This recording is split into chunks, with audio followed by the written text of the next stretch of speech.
జిఎన్టీవీ ఛానల్లో మీ వ్యాపార ప్రకటనల కోసం ఈ నెంబర్కి కాల్ చేయండి. జిఎన్టీవీ తెలుగు న్యూస్కి స్వాగతం. నర్వ మండల కేంద్రంలోని లక్కిడిదొడ్డి గ్రామంలో నెల క్రిందట కురిసినటువంటి భారీ వర్షాలకు గొల్ల రవి అనే వ్యక్తి పూరిగుడిసె నేల కొరిగింది. రెక్క ఆడితే కానీ డొక్క ఆడని పరిస్థితిలో నివసిస్తున్నారు. ప్రస్తుతం వాళ్లకు నివసించడానికి ఇల్లు లేక ప్రభుత్వ స్కూలులో జీవనం సాగిస్తున్నారు. ఎవరైనా దాతల ఆర్థిక సాయం కోసం వేచి చూస్తున్నామని రవి తెలియజేశారు. ఒక్క 5 నిమిషాలు.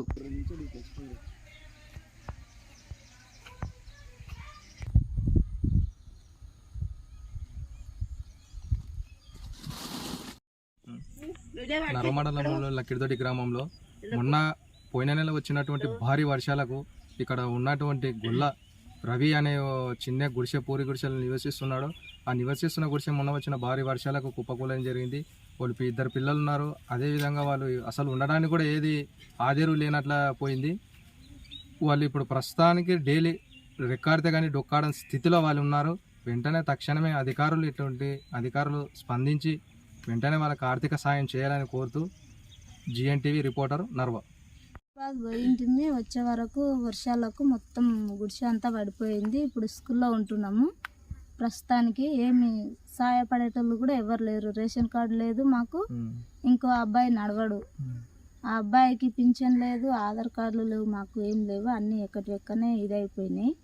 ఎవరైనా సాయం చేయాలని కోరుతున్నాము. బీద పరిస్థితిలోనే ఉన్నాం మేము.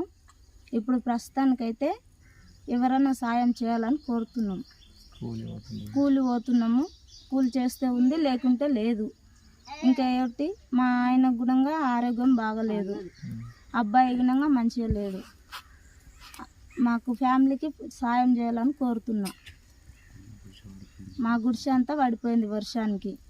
మాకు ఉండడానికి కూడా లేదు. ఇప్పుడు ప్రస్తుతానికి స్కూల్లో ఉంటున్నాం. తినడానికి ఈనంగా ఏమి లేదు మాకు. హైదరాబాద్ పోతున్నాము. హైదరాబాద్ నుంచి వచ్చినాము. ఇప్పుడు హైదరాబాద్లో కూడా రెంట్లు ఎక్కువ పెరిగిపోయినాయి. ఉండడానికి వీలు లేదు. అక్కడ నుంచి ఇక్కడ ఊర్లో ఉందామని వచ్చినాము. రెంట్ కట్టుకొని ఇంకా చేత కావట్లేదు. అక్కడ రూమ్ రెంట్లు ఎక్కువ అయిపోయినాయి. అందుకని ఇక్కడ వచ్చినాము, ఉంటున్నాము. ఇక్కడ ప్రస్తుతానికి ఇప్పుడు స్కూల్లో ఉంటున్నాము. అబ్బాయికి బాగలేదు, మా ఆయన కూడా బాగలేదు.